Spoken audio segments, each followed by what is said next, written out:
Hello everyone and welcome to today's video. Today I'm going to be talking about the Darlington Raceway weekend, which was obviously the throwback weekend for Trucks, Xfinity, and Cup.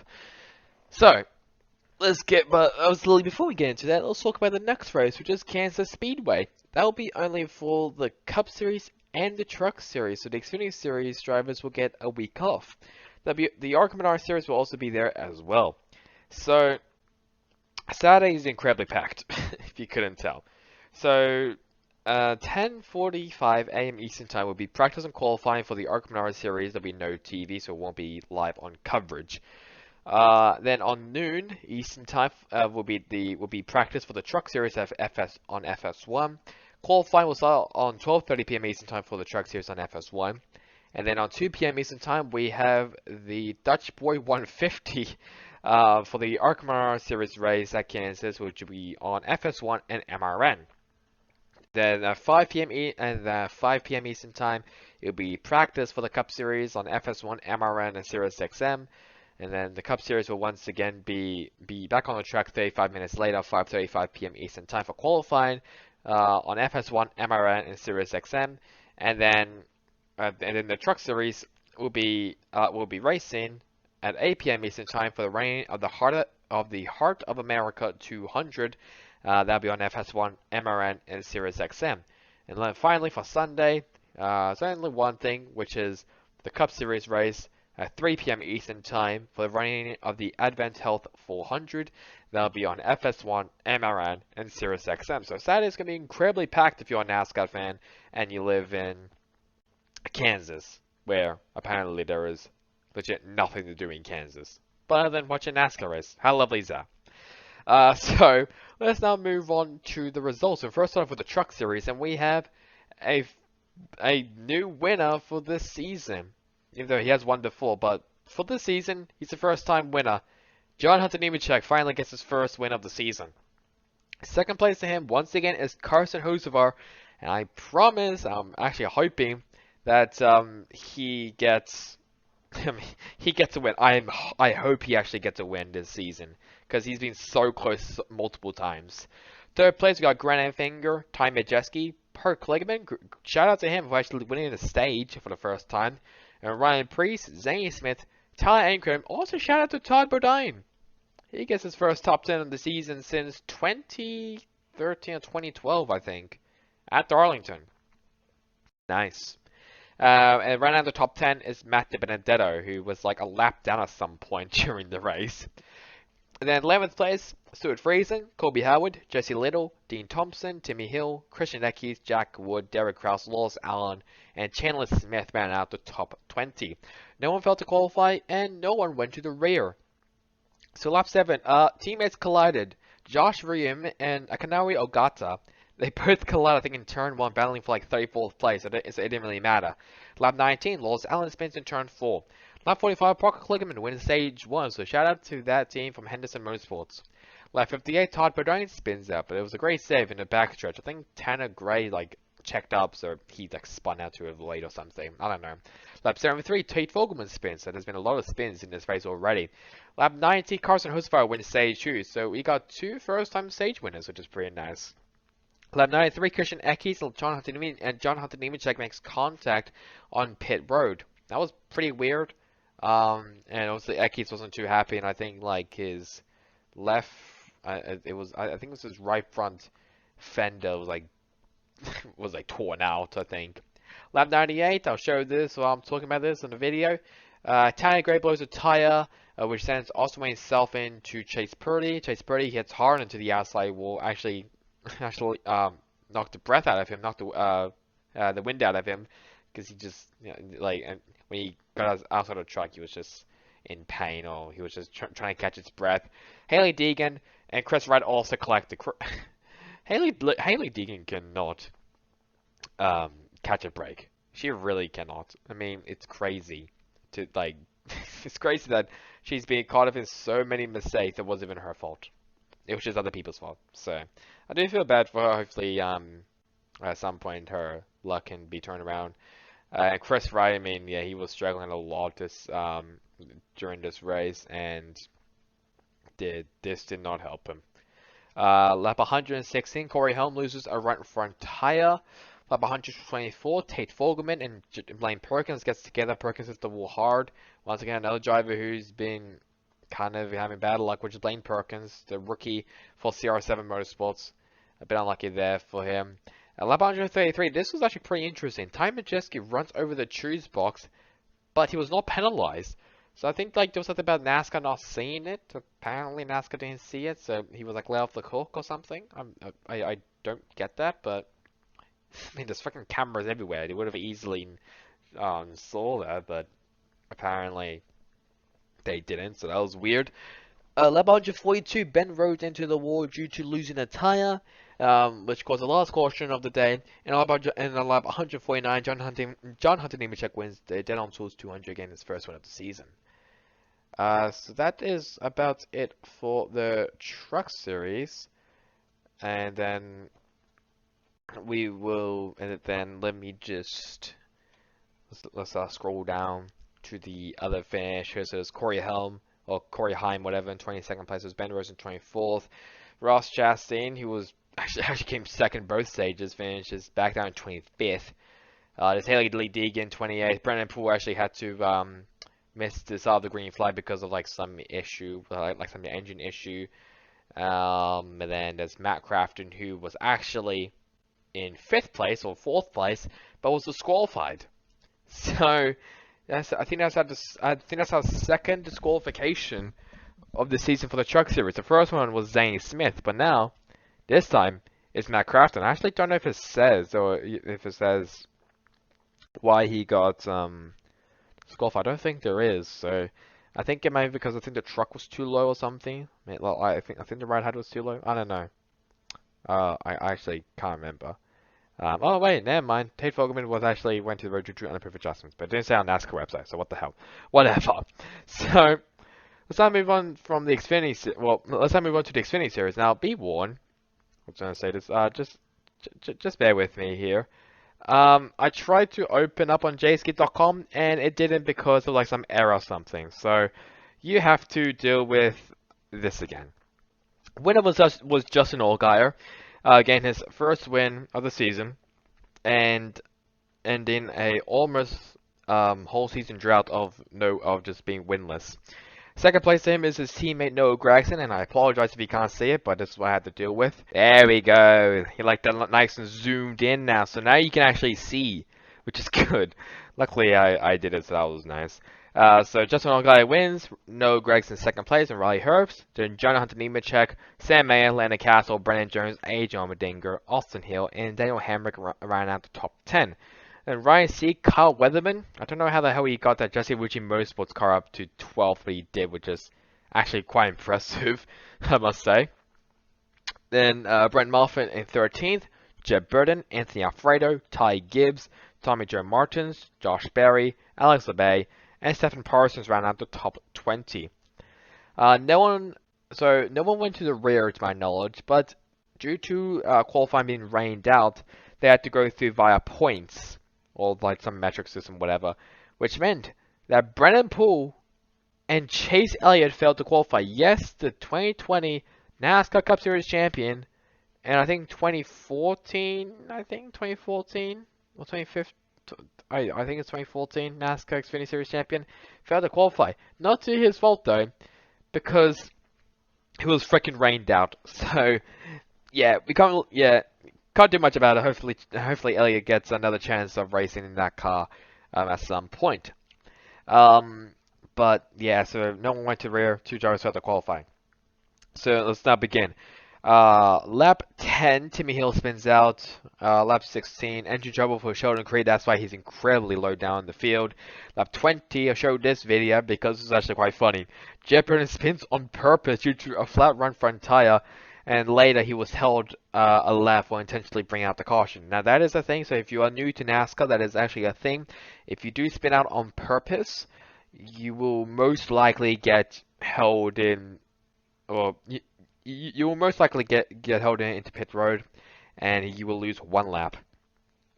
And I remember, I think like in the season finale for the Xfinity series, A.J. Allmendinger spun out, I think on purpose, didn't get anything. So that was, I don't know what the hell's happened with that, but whatever. I guess it was because he was part of the championship full, so they want to make it very exciting.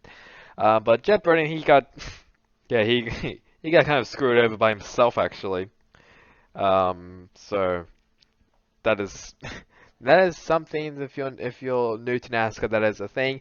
If you spin that on purpose, you will most likely get held one lap. Lap 45, Noah Gragson wins stage 1. Actually, Sweet Spurs for the stage is switched on lap 90. Lap 75, Maya Sinus gets spun out by Bailey Curry. Lap 88, Brennan Brown loses power, misses pit road. Lap 90, I mentioned that Noah Gragson wins stage 2. Lap 120, Joe Graf Jr. did not have a good time in this one and the next couple laps. So he first crashed with Alex Bay after failing a slide job, and then later he was spun out by Anthony Alfredo, and he hit the inside wall. So, not a good time for Joe Graf Jr. in that actually pretty good looking Buckshot Jones throwback scheme. But unlucky, I guess, for Graf. Lap 142, Tyler Reddick gets a flat tire while inside the top 5, which is incredibly unlucky. And lap 147, Justin Allgaier wins the Mahindra Vauxhall 200, while Ryan Truex and Jeremy Clements crash on the final lap, I think on turn 4 if I remember correctly, which is why you also don't see them inside of the top 20. So if we scroll down to there, I guess, no, there we go. So Ryan Vargas down to 21st, and then we got Tyler Reddick. So it's Tyler Reddick in 26th, and there's Jeremy Clements and Ryan Truex both in 29th and 30th respectively. And there's Stuart Garbs Jr., which I mentioned in 36th. Sheldon Creed, which I also mentioned, down in 38th in last place. Only completed 16 laps, which really sucks. But yeah, as you see, further qualified Chase Elliott and Brennan Poole. And there was actually worse stuff who went to the rear. So Timmy Hill went to the road to impound infraction, which I don't know about, and Ryan Truex and Justin Allgaier went to the road to underproof adjustments. I don't know why it doesn't show it on the NASCAR website on the timeline thing, but it doesn't for some reason, which is really annoying. But either way, so Xfinity is all done. Let's now move on to the Cup Series, and oh boy, Cup Series was a bit interesting. Joe Logano wins the race, getting his first career win, getting his first win of the season. Second place, oh, you can guess who came for second place. You're right, it's Tyler Reddick. Then Justin Haley, great job by him in the qualifying racing car in third place, and Kevin Harvick, Chase Elliott, Christopher Bell, Michael McDowell, Ricky Stenhouse Jr., Austin Dillon, and Daniel Suarez ran out the top 10. Eric Almirola, Ty Dillon, William Byron, Harrison Burton, Todd Gilliland, Chris Buescher, Ryan Blaney, Austin Cindric, Cody Ware inside of the top 20, and Chase Briscoe ran out of the top 20. I don't know how Cody Ware got 19th place in a non-super speedway track. That is impressive, I must say. But I'm gonna stop ridiculing him. I'm just gonna continue my video. So some drivers did went to the rear. Chase Elliott went to the rear to a backup car, so he crashed, I think, in practice. I think really hard into the outside wall, so he had to get a backup car. I cannot speak English. Kevin Harvick and BJ McLeod both went to the rear to underproof adjustments and not qualifying. But I mean, good job from Harvick, coming down from 35th place to finish 4th. That's pretty good. Finally, Denny Hamlin, he went to the rear to underproof adjustments. No one failed to qualify, I must say. So, lap 3, Brad Keselowski spins out. I think Stenhouse spun him out, but I might be wrong. Lap 55, oh, Larson had such a fun time in this, and, in this race. So first, he spun out under Kyle Busch. Air took off him, spun out. Lap 90, Joe Logano wins stage 1. Lap 112, Larson pits due to engine issues, and he did have to retire the car. So he wasn't able to complete the whole race. Lap 120, Ryan Blaney reports a vibration in the steering wheel. I think it was fixed during the race. Lap 167, Brad Keselowski loses a tire and collects Kyle Busch. Yeah,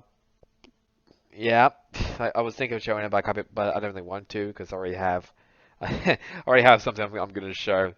at the end, which I will be. Lap 185, Ross Chastain wins stage 2, but 10 laps after that, he spun out and hit the inside wall in the backstretch.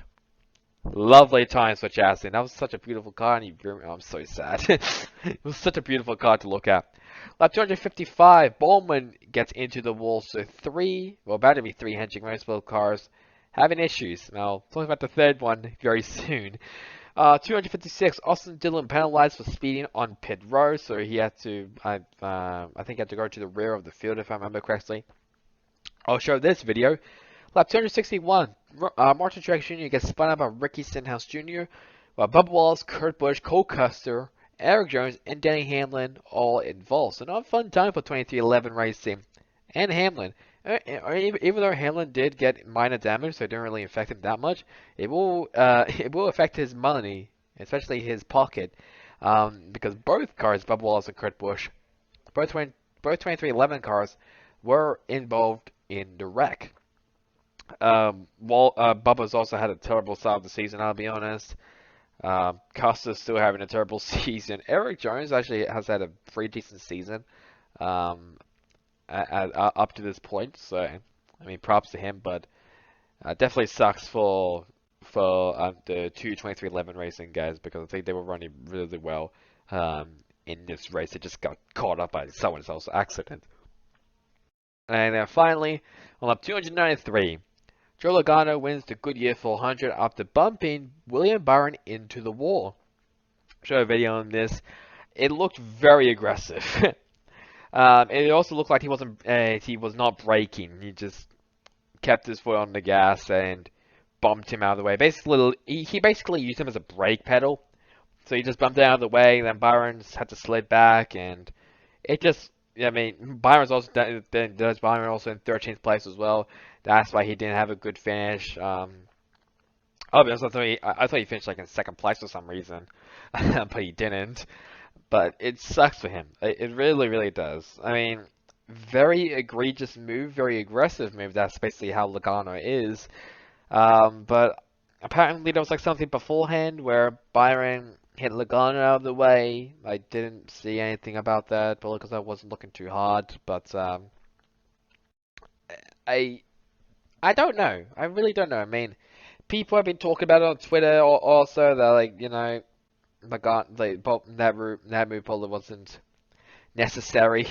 I mean, he was going for a win, but was it really necessary to pull that move? I don't know. I mean, people have also got pissed off at people who has done bump and runs before. This is no exception. I think Logano was probably maybe too aggressive on it, but it is what it is. You have to do everything on your power to win. So he did win it.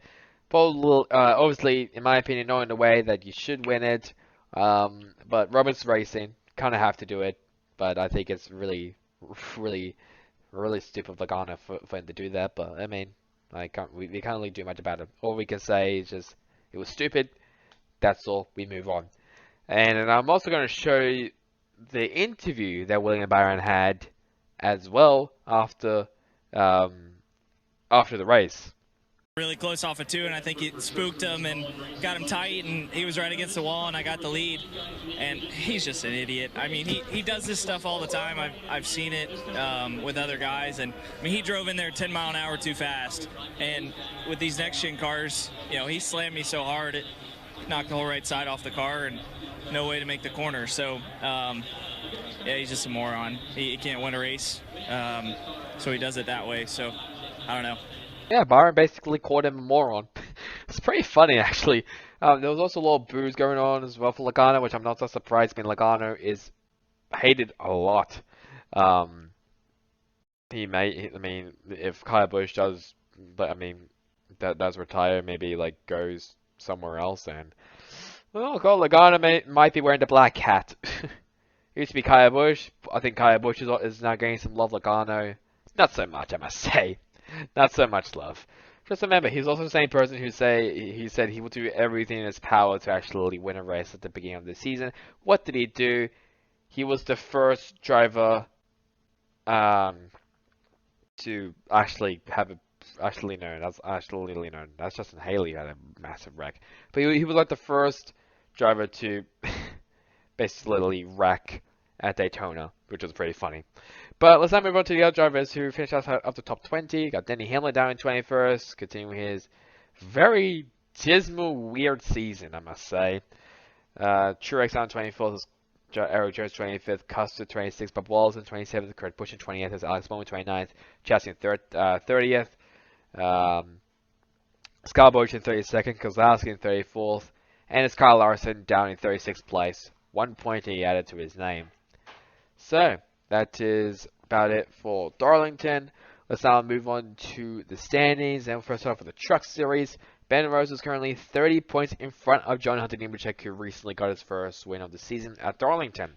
Chandler Smith in third place and Stuart Friesen. Zane Smith, Carson Hocevar, Ty Majeski, Christian Eckes, Grant Finger, and Tanner Gray ran out the top 10. Then Parker Kligerman, Tyler Ankrum, Matt Crafton, Derek Krause, Matthew Benedetto, Timmy Hill, Austin Wayne Self, Chase Purdy, Colby Howard, and Willis Allen ran out the top 20. For the playoff, we got Ben Rhodes, Zane Smith, John Hunter Nemechek, and Chandler Smith are already in the playoffs. Behind them, we got Stuart Friesen in 5th place, plus 75 above the cut line. Hocevar, plus 56. Majeski, plus 54. Eckes, plus 52. Anything plus 35. And Tanner Gray, plus 21. The nearest one is currently Tyler Ankrum with a minus 21 below the cut line. Let's now move on to the Xfinity Series. A.J. Allmendinger is 25 points in front of Noah Gragson. And Ty Gibbs, Justin Allgaier, Josh Berry, Brandon Jones, Sam Mayer, Riley Herbst, Ryan Sieg, Austin Hill ran out to top 10. Landon Castle, Daniel Hemrick, Anthony Alfredo, Jeb Burden, Sheldon Creed, Brent Moffitt, Brandon Brown, Alex LeBay, Mike Snyder, and Jeremy Clements ran out the top 20.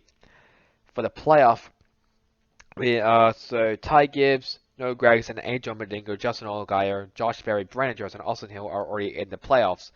So that's the top 7. And so in 8th place is Sam Mayer, plus 69. Riley Herbst, plus 54. Daniel Hemrick, plus 22. Ryan Sieg, plus 53. And Landon Castle, plus 35.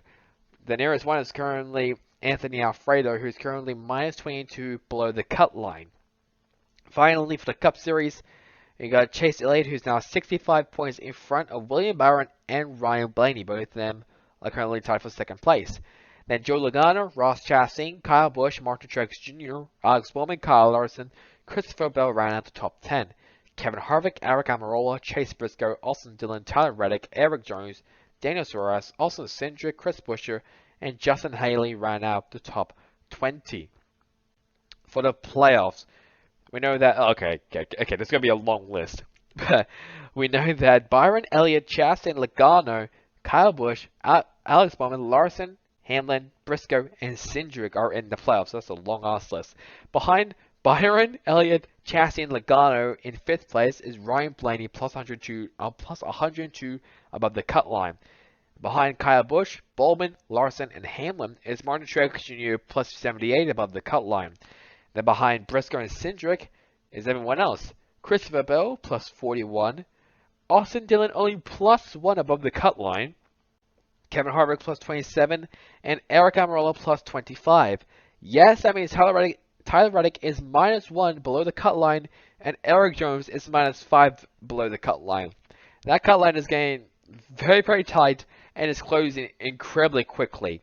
I think we have like 11 races left or something before the playoffs. Am I wrong saying that? Like 20 something? I don't know, but we're not that far away from the playoffs. Well, we're pretty far away, but still, whatever I'm trying to say, that this playoff bracket is shrinking heavily with winners of the season. So all these guys who doesn't have a win, mainly, probably, definitely Austin Dillon, Lynn Polly, also maybe Harvick, Almirola, Christopher Bell. I think Blaney's fine. I think also Truex might be also fine as well. But the bottom 4 needs to get a win very, very, very quickly, because I'm not too certain that most of them are going to be in the playoffs when we get there. So that's something to look out for. But that is really about it for today's video. Just a reminder that the next race is at Kansas Speedway for Cups, Trucks, and if you're interested, the ARCA Menara Series. So that's really about it for me. Hope you guys enjoyed it. Catch you guys on next time in the next one. Goodbye.